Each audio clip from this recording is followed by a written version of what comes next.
Hello, welcome to our Q&A session for business and CIPD, and welcome to Carolyn, who's going to tell you a bit more about the course. Hello, my name's Carolyn. I'm the lead tutor for business and CIPD. Business and CIPD are two separate courses. The business course is a full-time course run over 3 days a week, and we do both level 2 and level 3 courses. And the CIPD is a professional human resources qualification that is run on Tuesday evening, so it fits nicely around people who are working or who have other commitments. And we are doing level 3 and level 5 for CIPD. So if anybody's got any questions at all about any of those courses, then please feel free to ask. And I'll start off by telling you about the full-time study programme, the business course. So I'll start off with level 2. The level 2 course is a 1-year course. We do a number of units in this course, and it's all around, it's kind of a good overview of business. So if you've got ideas that you want to run your own business, or maybe it's the first business course you're doing and you want to move on to level 3, it's a good introduction. At the end of it, you get a level 2 diploma in business, and from there you can move on to do level 3, and a lot of students do that, or you can go on to do an apprenticeship. There are no exams on the level 2 course, so a lot of people like it for that reason.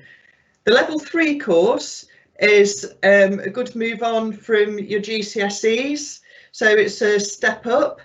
The level 3 course, you can either do 1 year or 2 years on that. If you do 1 year, you'll get a foundation diploma in business, and we cover 6 units. Most of the course is assessed by assignments and projects. There are 2 exams. We do 1 each term, so it's mainly coursework assessment.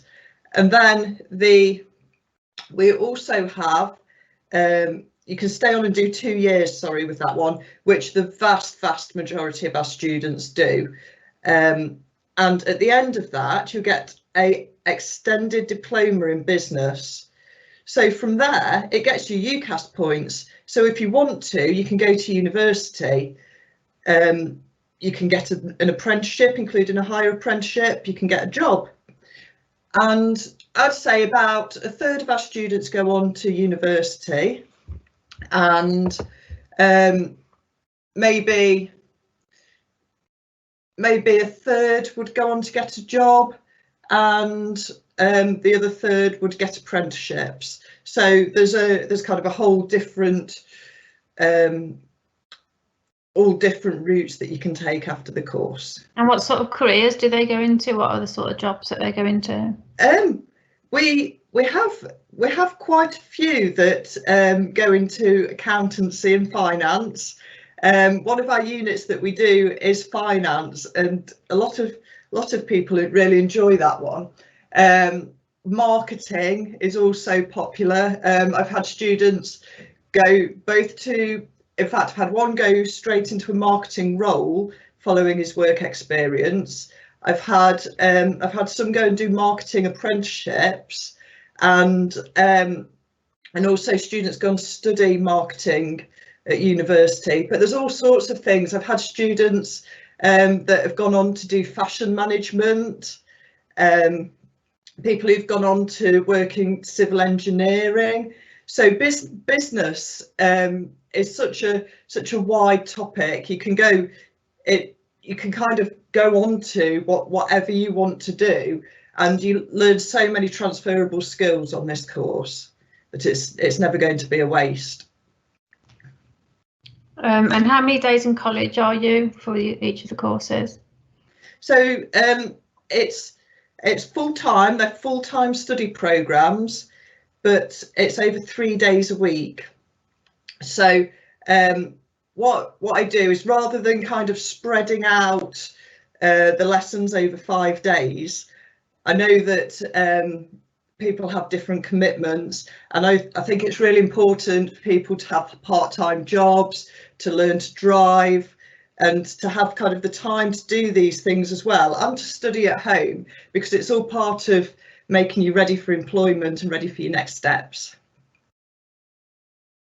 And do you help with getting any work experience?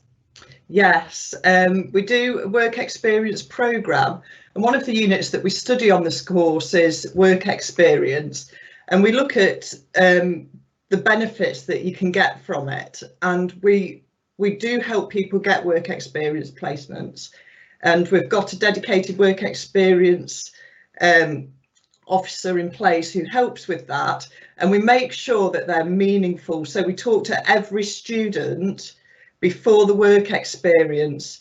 For a long time, really, we do prepare our students, and we find out exactly what they want to do, where they want to do it, what their interests are, so that people get meaningful and enjoyable placements. And quite a few of our students have gone on to either have paid part-time jobs with their work experience placement.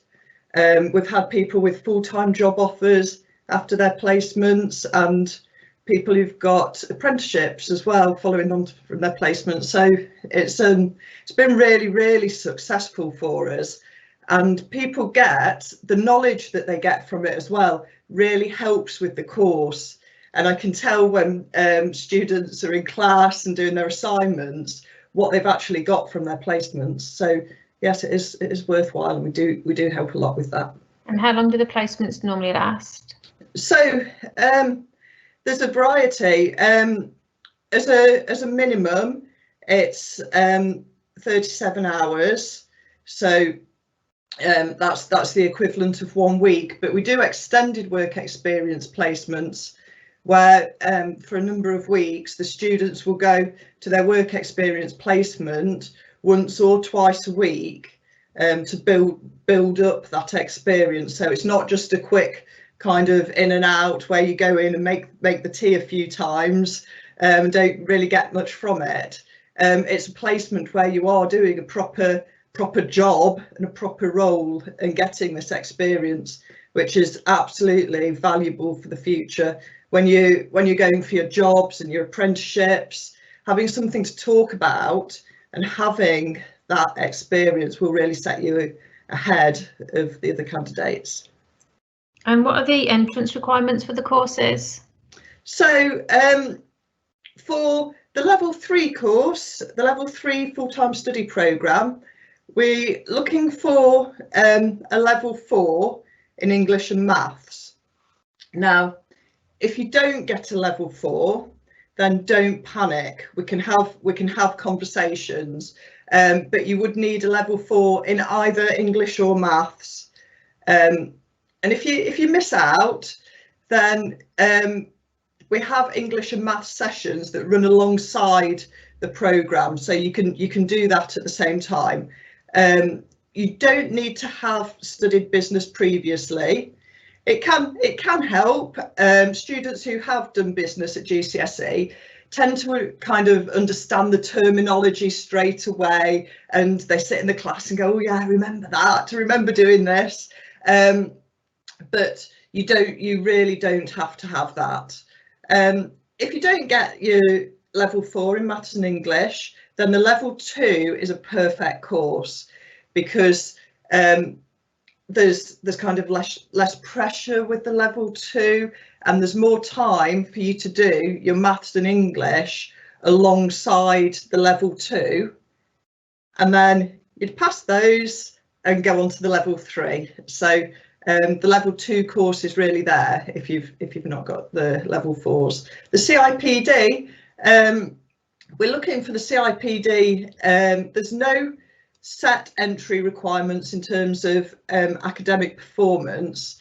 Most of the people on the level 3 have been working for a number of years, so we do need a level of maths and English that people can cope with a level 3 or a level 5 assignment, and we will assess that ourselves rather than looking at your previous experience. But we're well aware that the time since people probably took their GCSEs and then maybe 20 years later want to start studying again, that they've had all this experience at work. So don't let that put you off. We judge it on a case by case basis.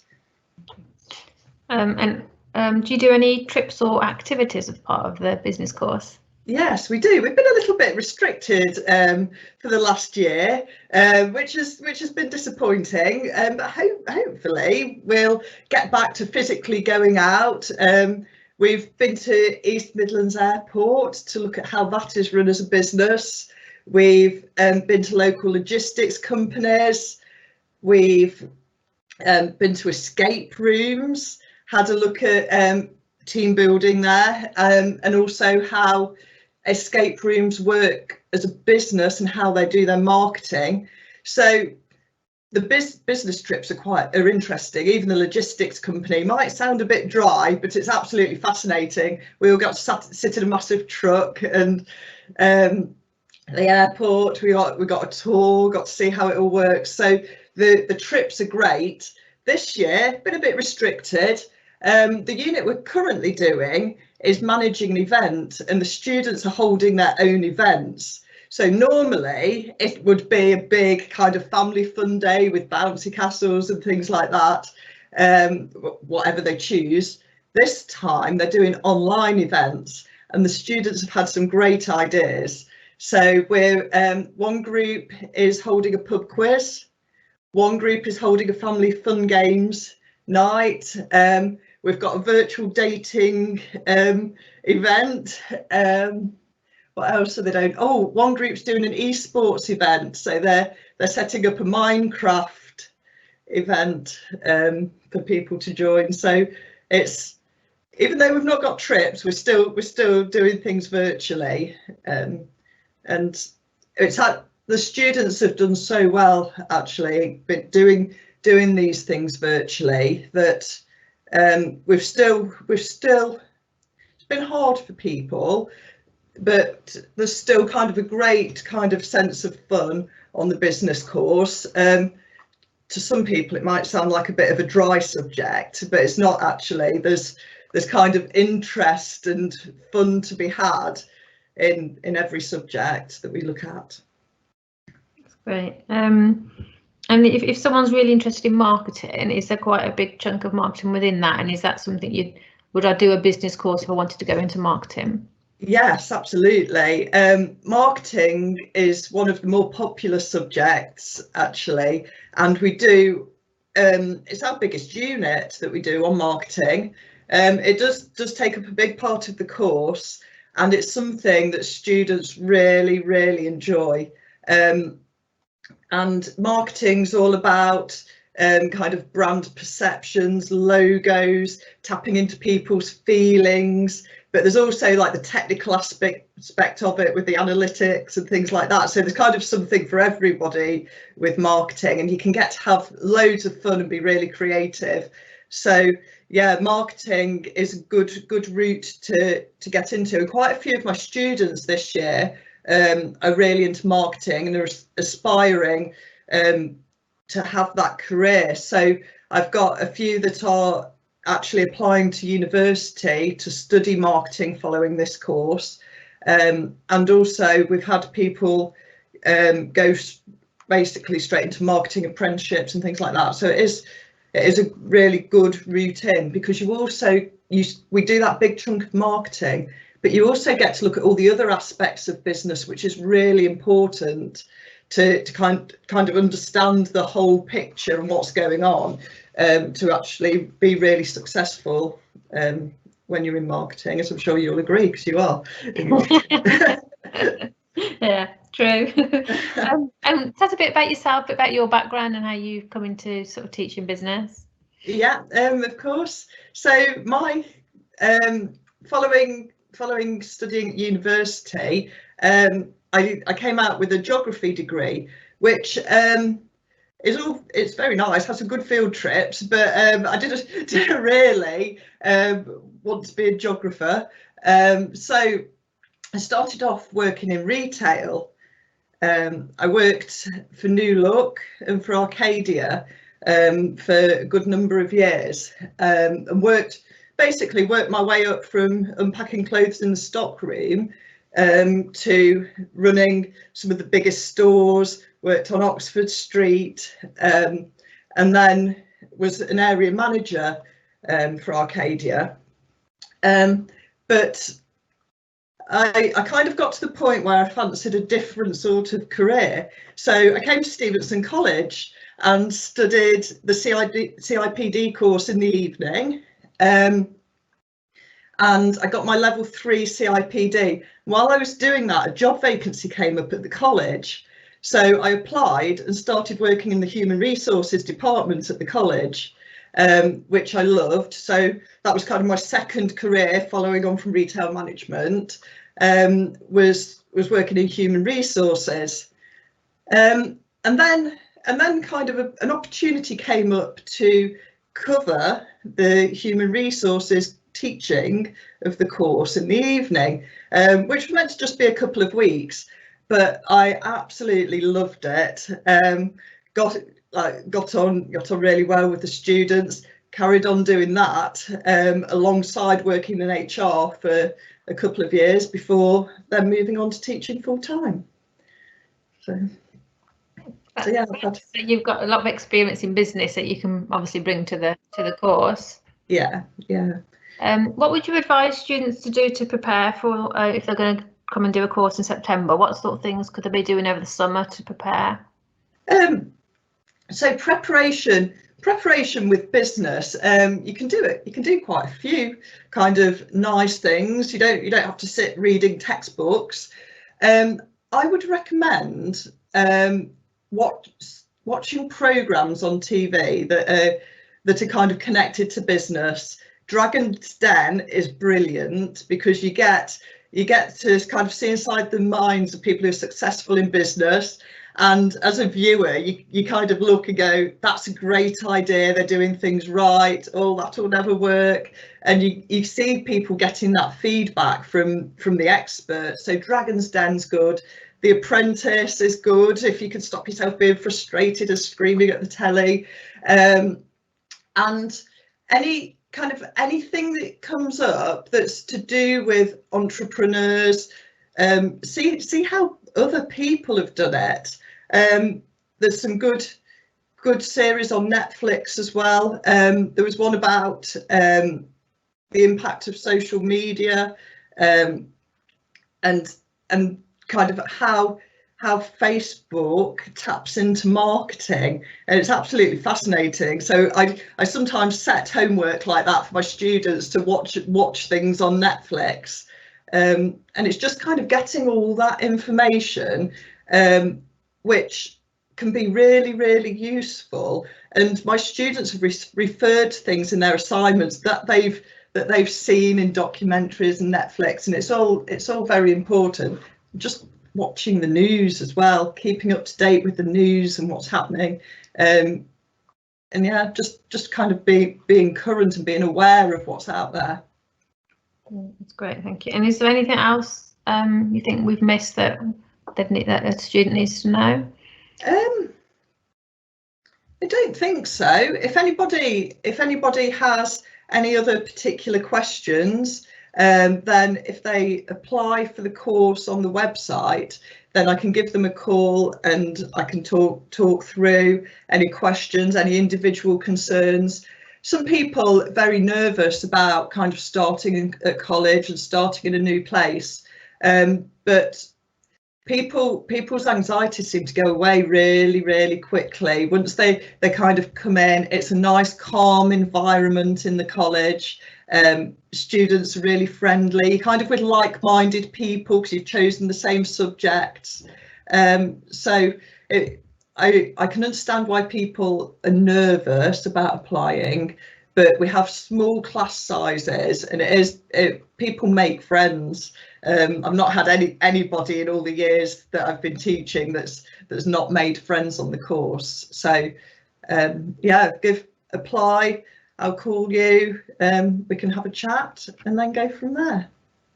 And in relation to this CIPD course, because obviously you've done it, How do you find balancing it with a full-time job? Is there a lot of work? Do you have to put in a lot of extra hours yourself, as well as obviously attending college? So the guidance is, so we're at college for 4 hours a week. So there's 4 hours a week face-to-face teaching time. Now this is just for 35 weeks a year. So when you've got a full-time job, you forget that the academic year is different to your full year, which helps. So when you actually work it out, it's 35 weeks a year. So you do get your holidays, which is nice. I would say that you'd spend, in addition to the 4 hours there, maybe 3 hours a week of your own time studying or writing assignments.